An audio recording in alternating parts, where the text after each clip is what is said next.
Hello, হ্যাঁ বৌদি, তুমি কোথায়? আমি রেস্টুরেন্টে। কোন রেস্টুরেন্টে আছো? আমি সাধনা রেস্টুরেন্টে আছি। আরে আমিও তো সাধারণ রেস্টুরেন্টে আছি।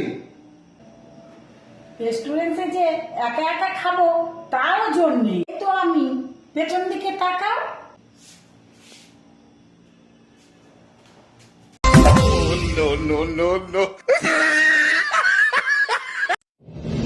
हे राम कृष्ण जगन्नाथ प्रेमानंदी, ये क्या हुआ? क्या हुआ? प्रभु अबे साले एकदम इन्होंने वक्त बदल दिया, जज्बात बदल दिए, जिंदगी बदल